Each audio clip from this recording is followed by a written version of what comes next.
The Steamship Authority is a proud partner in many Falmouth community events, including town meeting coverage. And for good reason. Not only do we have a terminal and offices here, about 1/3 of our employees call Falmouth their home. We always work hard to serve our neighbors, friends, and the traveling public. We recently put 7 new electric buses into service at our Falmouth parking lots. Soon we'll be adding new vessels to our fleet, continuing work on our energy-efficient Woods Hole terminal buildings, and adding solar panels at our largest parking lot. At the Steamship Authority, we're serving the islands. And you.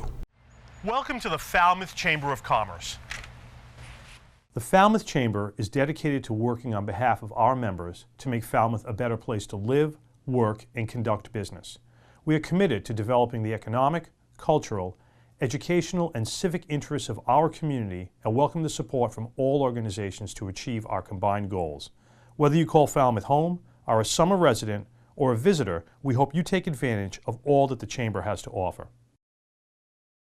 Hosting services for fctv.org are provided by MegaNet Communications. MegaNet offers a wide array of internet services including Mega Backup Cloud Service, server colocation, T1, fiber, Metro Ethernet, as well as telephone services such as hosted PBX and digital voice. Their #1 goal is to keep your communications network up and running and allow you to focus on growing your business. 877-634-2638 or meganet.net. Good evening and welcome to the meeting of the Falmouth Select Board. It is Tuesday, April 22nd, 2025 at exactly 6:30 p.m. I'd like to call to order this meeting, and I would ask that everyone please silence your cell phones and double check that indeed they are silenced. And if you are making an audio or video recording of this open session, please notify me as the chair. Thank you. And please join me for the Pledge of Allegiance.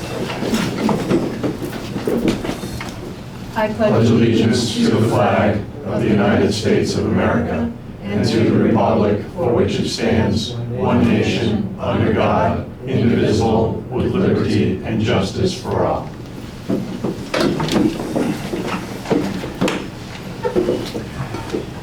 Okay, we'll go right into recognitions. Are there any recognitions from the board?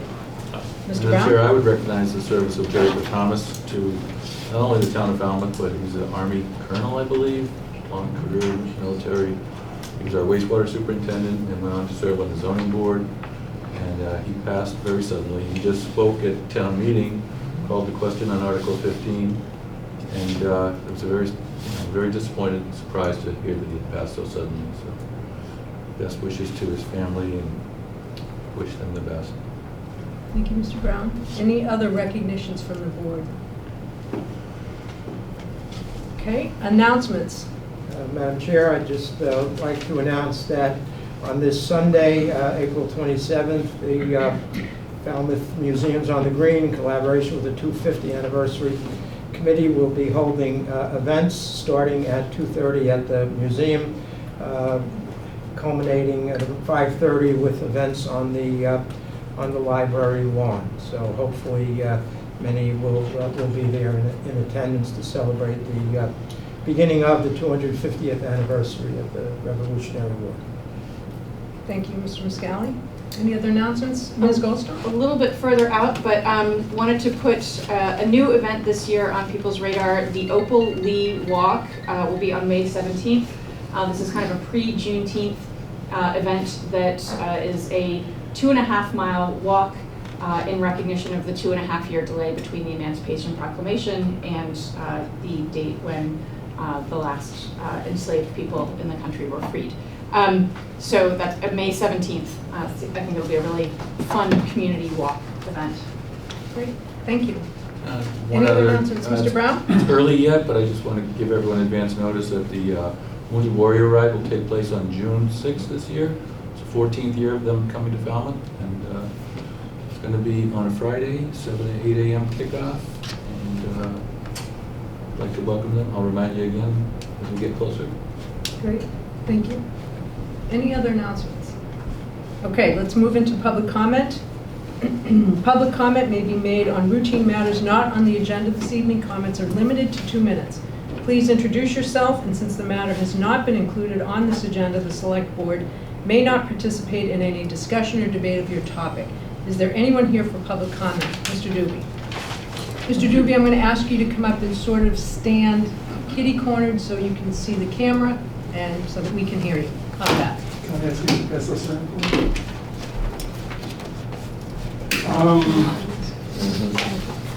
Town meeting. I asked a question about Article 4 that Mr. Johnson Stowe answered, nobody else did. The question I asked was, there were new pay grades proposed, and there were actually 2 new positions, both of which were internal promotions. I wanted to know how we come to what I call the compensation package. I understand salaries, but do you folks plug in a figure so that you know what the total compensation was for any given employee, or approximation thereof, not to the dollar? Basically, I was told, no, there is none, that you don't use one. But I did my research, and you'll see on spreadsheet 1 that was done for the fire department when you increased the number of firefighters. And you look down at the bottom, and there was a fringe rate of 48%. That is basically what I was looking for, but you can't use the fire department as a good skeleton for that, because they have specific needs that most employees don't have. Uniforms, equipment, and all. So what I did was, I just went to the warrant book, and quite simply, I looked up the salaries for every department in the town, listed them on the spreadsheet for you, took that total, and then, you don't mind for this stuff? And then after that, simply went to all the total fringe benefits, added those up for the town. Then it becomes quite easy to determine a percentage. It's just simple percentages. For instance, in 2025, that percentage was 32.12, using my figures. In 2026, it's projected to be 35.3. Why is that important? Well, it's important because take one of those salary packages that you folks approved, the one at $70 an hour. That's $145,600 a year. But the fringe at the rates that I projected is an additional $51,396. So that $145,000 position in reality is a $196,000 position. My question to you folks is, when you come across these requests for either pay grade upgrades or for a new position, what do you use to figure out what it's going to cost the town? Your 2 minutes is up. That's quick. Good timing. Thank you. Thank you. And is anyone else here for public comment? Okay, we will move into our committee interview. Mr. French. Welcome. And is there anything about you, Mr. French, that we should know that has not been included in your application? I don't believe so. I think the application, I think it pointed out that this committee bears up 2 of my strongest passions, which is history, number 1, and in particular American history, and number 2, my love of Falmouth, coming to Falmouth as a daily.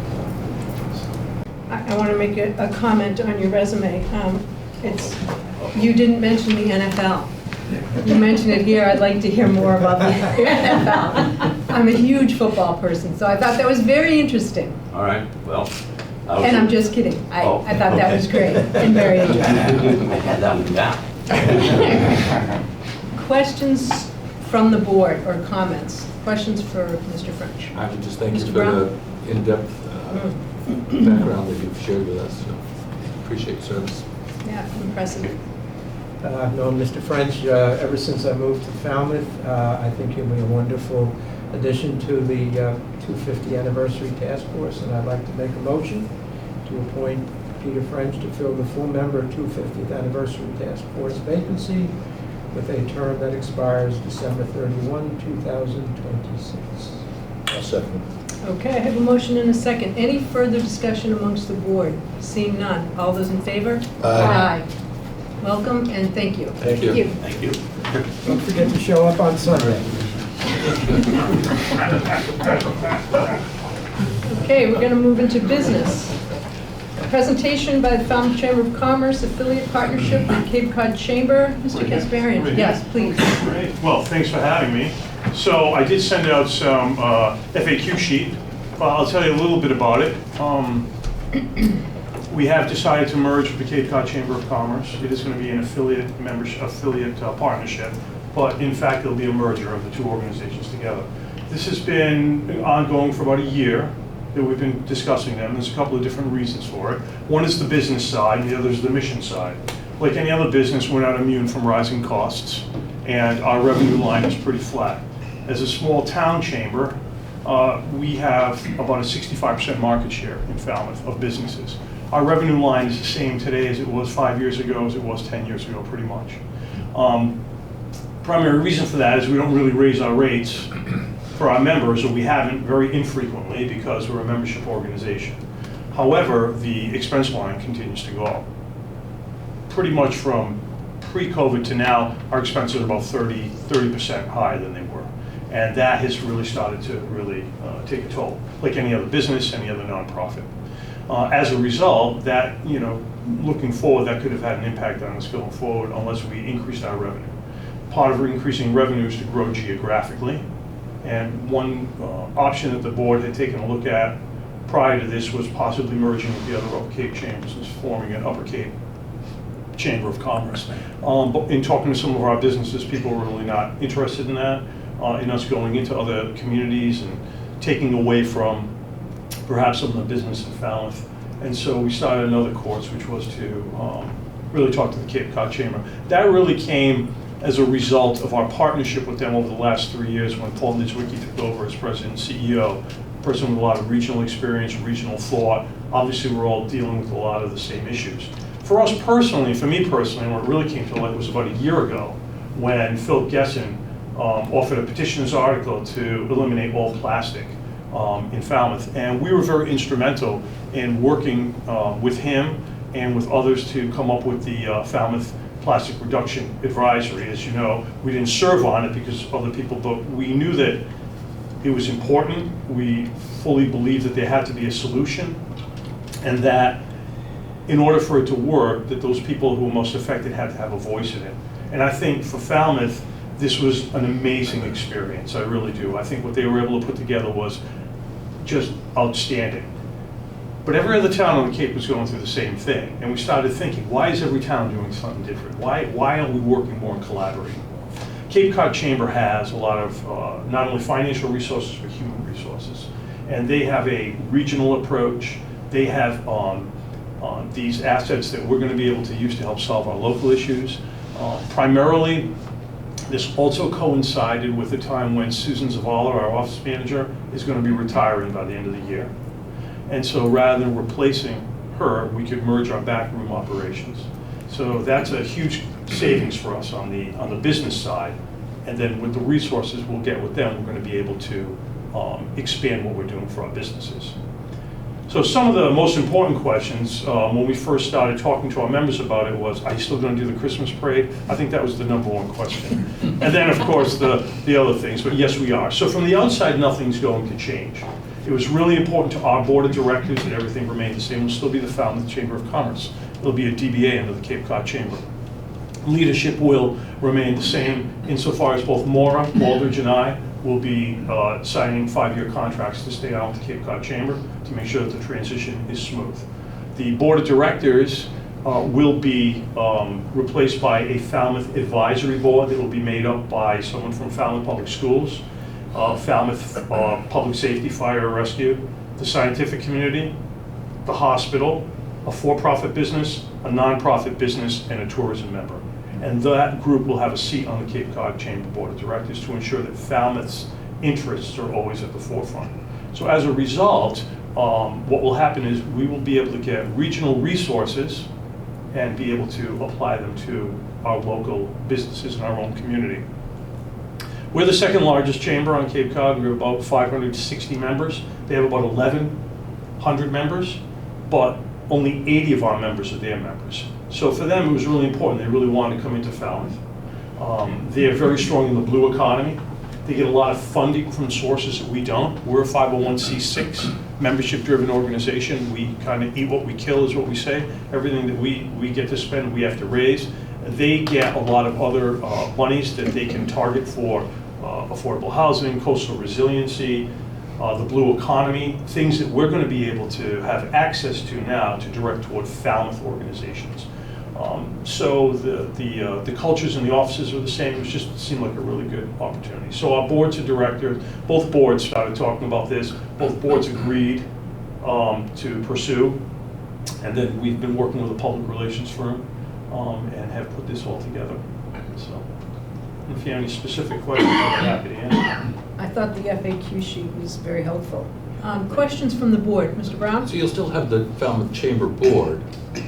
They'll stay in place, right? It'll be an advisory board, so there won't be a board of directors because there's going to be one organization. We are merging with them. So from the business perspective, we're going to be part of it. Maura and I will become employees, and Susan until she retires at the Cape Cod Chamber. Right. Still a 501c6. We're going to have an advisory board that's made up of just these Falmouth individuals, these 7 groups that are going to have a voice on their board of directors. Okay, so the business community board will no longer be in place.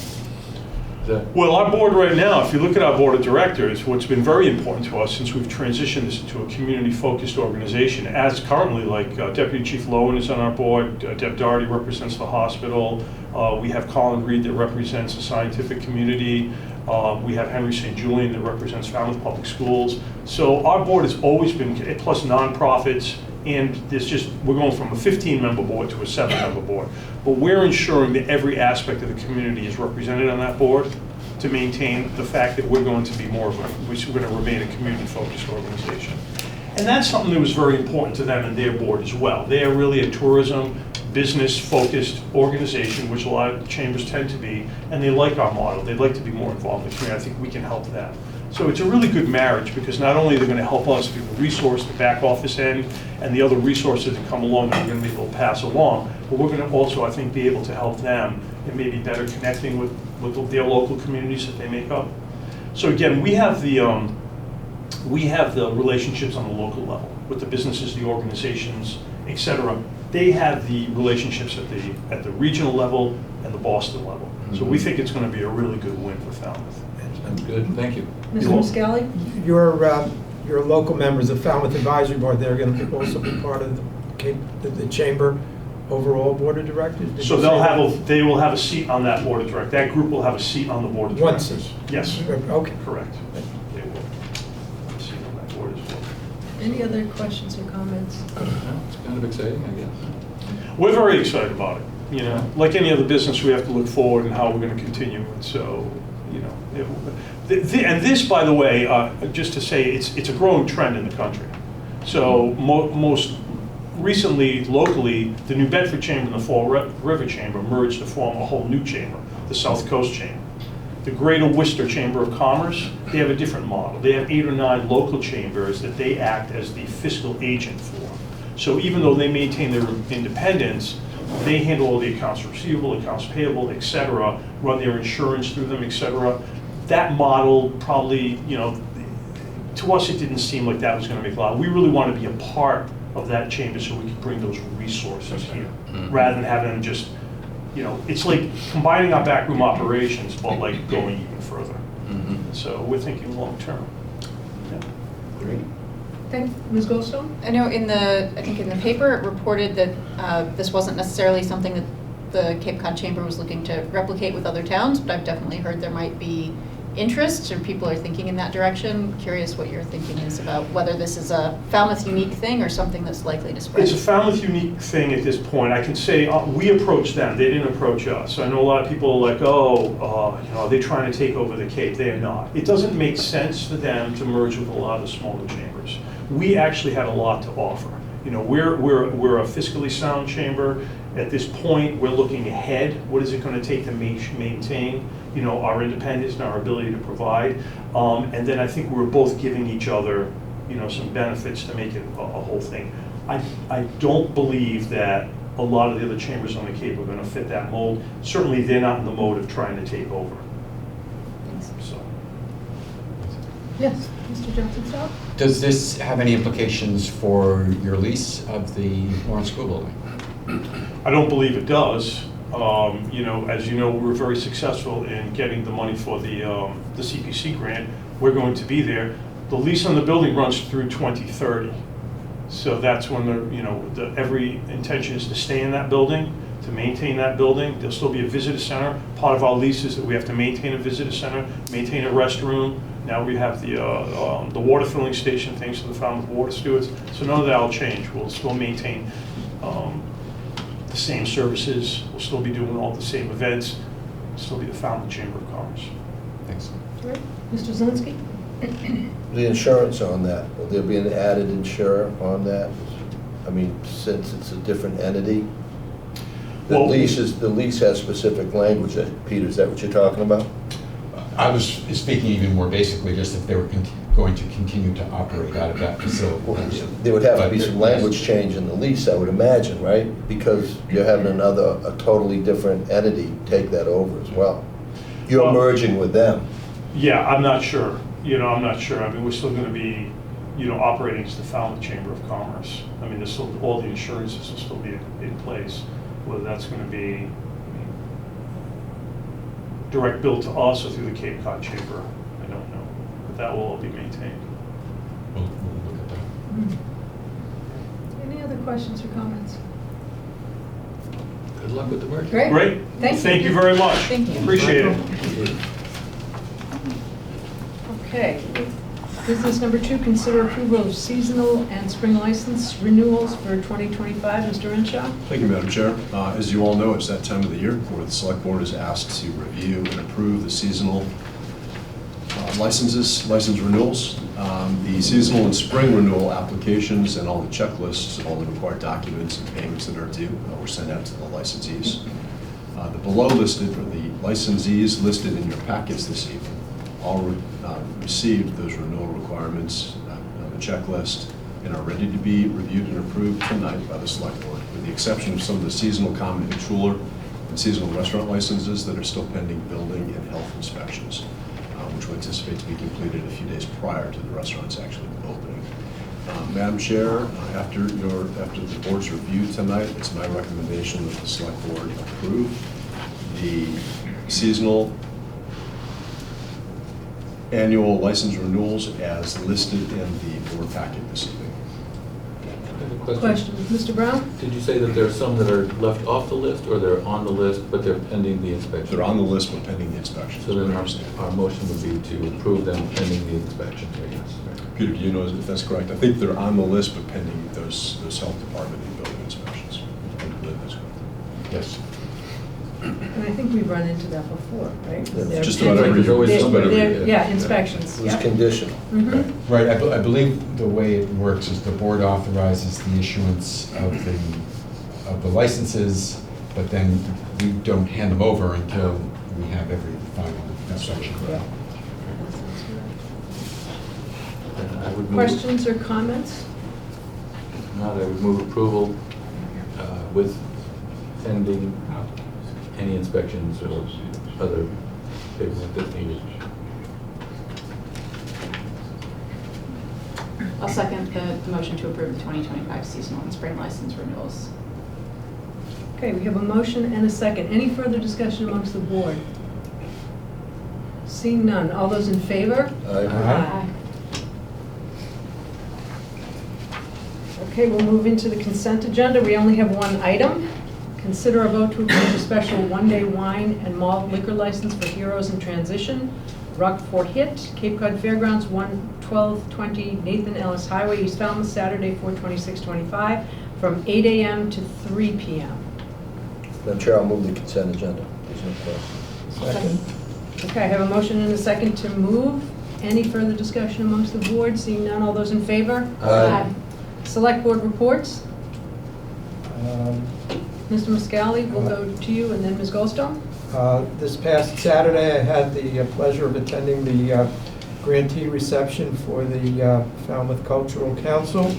As the board will remember, we gave them $10,000 this past year. Using that money and other funds, they issued grants to 29 different organizations, 26 of which are either no-cost or low-cost to the attendees. It was a very good reception. There were a number of grantees there, a couple of musical performances, so money was well spent. Great. Thank you. Thank you. Ms. Goldstone?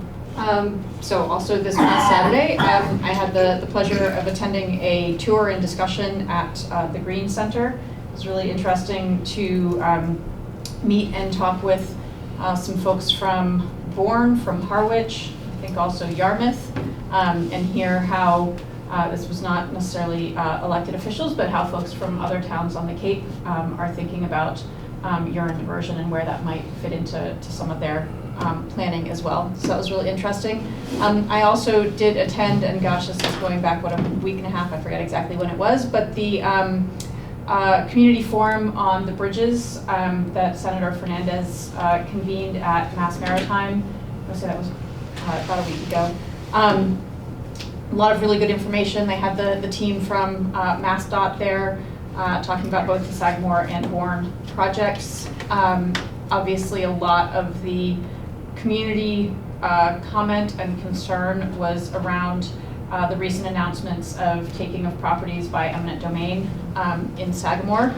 So that was where a lot of the conversation was focused, less around the Bourne Bridge, but I think was also just reassuring to hear from MassDOT the updates on federal funding and just interactions with the federal government in general around permitting and regulations, that there have been a couple of bumps in the change of administration and some of the changes of regulations, but for the most part things seem to be still moving slowly, moving smoothly, not, maybe slowly as well. Slow and steady is what we're going for. So. Wins the race.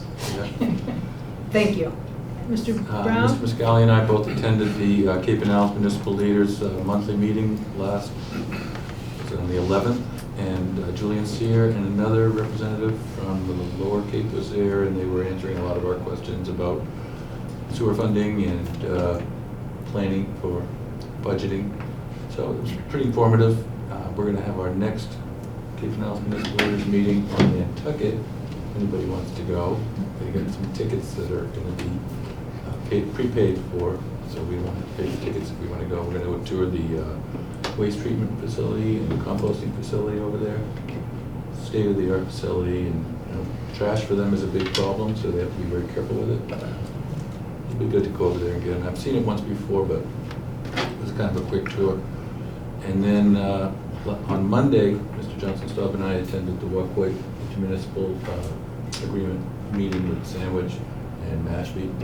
And that was very informative to learn about Mashpee's plans. They're making good progress. They're going to have their sewer plant up and running in about 3 to 6 months to serve the Papaneset area, and then they'll gear up to do another section in the more central area of Mashpee. And it's good to work together with them because we learn a lot from what they're doing, and they learn a lot from what we're doing. So it's good. Great, thank you. Anything else? Mr. Zelinski? I had mentioned that we hold a seat, the seat that I hold right now on the Cape Cod Metropolitan Planning Organization, we hold that seat, so I can turn that seat, or Falmouth holds that seat for sub-region at 3. Mm-hmm. I can turn that over to a colleague on the board or a department head in Falmouth. If you guys, anybody here is interested, there is a meeting, CapeCodCommission.org at 1 o'clock on April 28th at 1 o'clock to check it out, to see if that's something you may be interested in or have time for. I'll be attending that till I'm done on the 20th, but the organizers, I asked that question, he said it's our seat, so if it can be a department head or a colleague of mine or a new member, but there's a lot, our information is out quite a bit. Falmouth, with respect to money coming in and projects. Mashpee is about as close as we get, but it has a lot of bridge information on it, on the reports weekly, so, monthly, so I'll see you in the audience if somebody, shows up at 1 o'clock on the 28th. check it out. Thank you. I should probably wait to see if I get reelected before I commit to another assignment. Well, he said I could stay on it, but it didn't make much sense for me if I wasn't going to be on the select board. Right. So, Okay. Thank That you, was an Mr. elected Zelinski. seat though, right? Wasn't it, course. Scott? So would there be? it's our seat, no. It's Falmouth's seat Right. Until the end of the term. until the end of the term. Right. That's what I'm saying, so, and what's the term? Wait, I believe it's another year, Okay. so. Thank With you. possible extension if you, Well, because they make the nominations right from within the department. You know, once you get on there, and nobody else is opposed, they make the vote right there. Those are the ones that, all the select boards in on the Cape Cod Commission vote that. Okay. But once you're in there, a lot of guys have been there for quite a while because they do a good job. they know what they're talking about because they're in the role. But we need representation there, so. I probably should report as well that I was at the board of, the CCRTA board meeting last week. You know, obviously it was a shock that Tom Caher passed away so unexpectedly. Kathy Jensen, who was Tom's right-hand person, is in the position of the acting administrator for the CCRTA. We adopted I think it was a $32 million budget for the upcoming year, and I and at least one other, maybe two other members will be involved somehow with looking for a replacement administrator, whether it's Kathy Jensen from within or some other person. Thank you, Mr. Muscali. Mr. Renshaw, you're up. Thank you, Madam Chair. Two updates. First off, if you recall, a few weeks ago, I gave an update with regards to our coastal resiliency specialist position. As you also might recall, we've had two recruitments. During the first recruitment, we drew 21 candidates. The second successful recruitment, I'm going to blow my punchline, we drew 67 applications. And I want to thank Susan Lumping, our outstanding HR director. She really went above and beyond in terms of the outreach and getting the information out. I think it also helped that we offered a relocation bonus this time around and upped the starting salary by 1 grade, I think, as well. So it was really successful recruitment the second time around. I'm very pleased to announce, following some successful first and second round interviews, that we made an offer which was accepted to Mr. Joshua Wrigley. Joshua is an East Falmouth resident.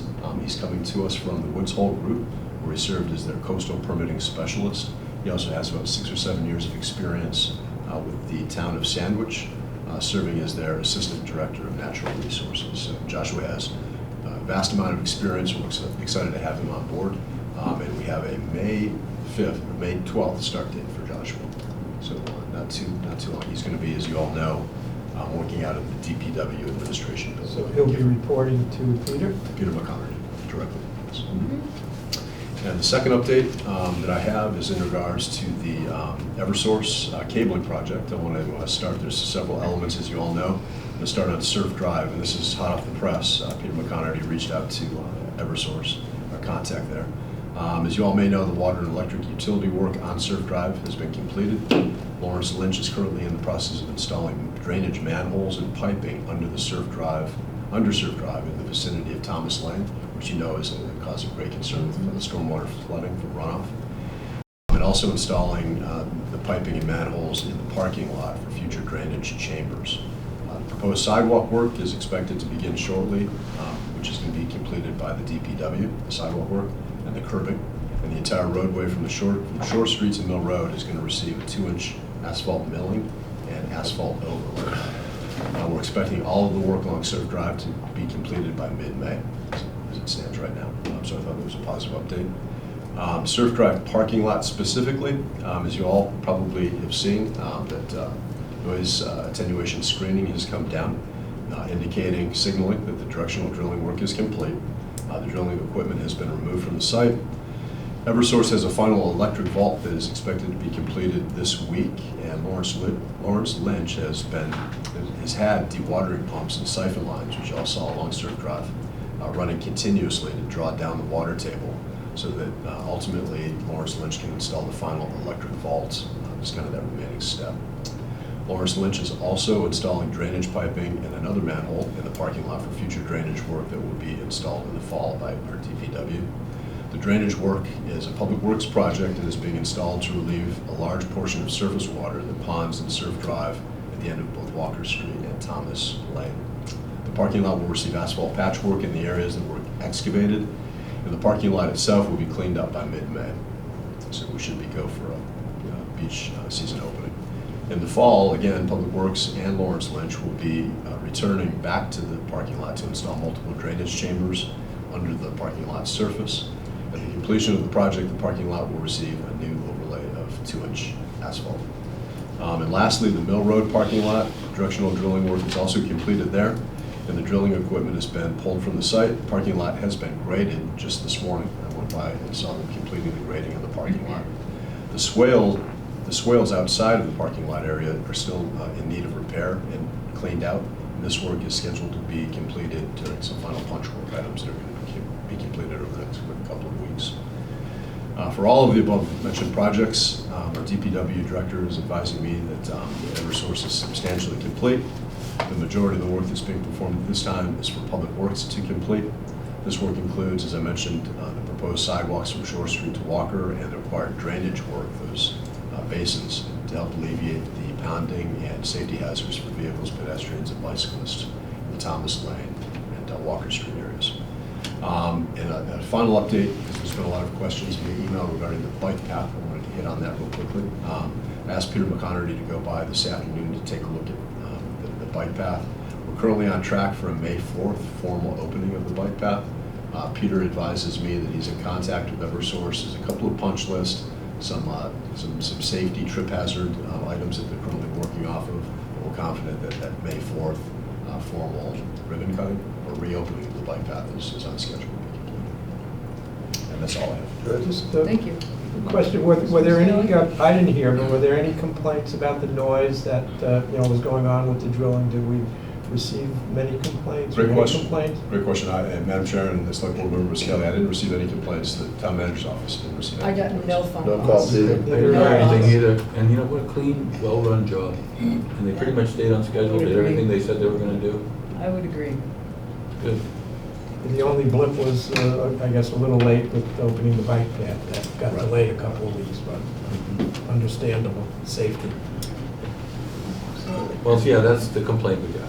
A couple of people Yeah, said, they were upset They wanted about it that. this path but- open, right? Mhm. Yeah. They didn't As like we the suspected, alternate because there's path. so many people commuting I mean, and driving down Palmer Ave, as we predicted. So. but I mean, there were precious few real incidents. I know, there were a couple of close calls, but with that whole detour thing, it really went pretty well. Yeah. A lot of good, information out for people, the routes and good advanced information. Mhm. Everyone did a good job, Yeah. including the bike committee.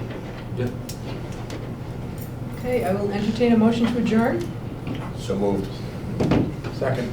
Okay, I have a motion and a second. Any further discussion amongst the board? Seeing none, all those in favor? Aye. Thank you, folks.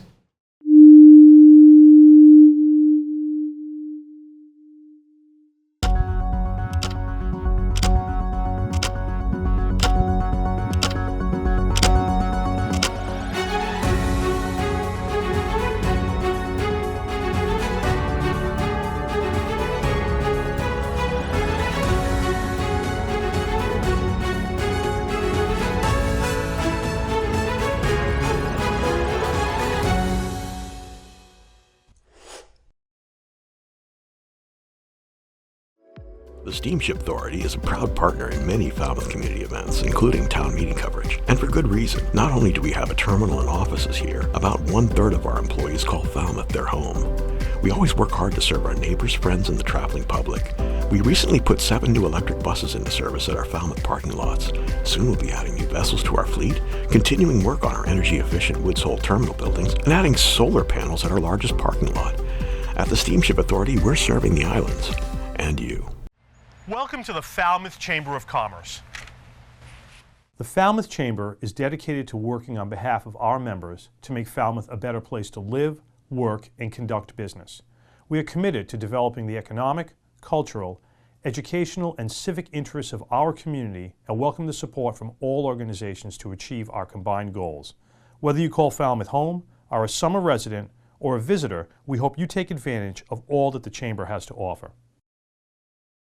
Hosting services for fctv.org are provided by MegaNet Communications. MegaNet offers a wide array of internet services including Mega Backup Cloud Service, server co-location, T1, fiber, Metro Ethernet, as well as telephone services such as hosted PBX and digital voice. Their #1 goal is to keep your communications network up and running and allow you to focus on growing your business. 877-634-2638 or meganet.net.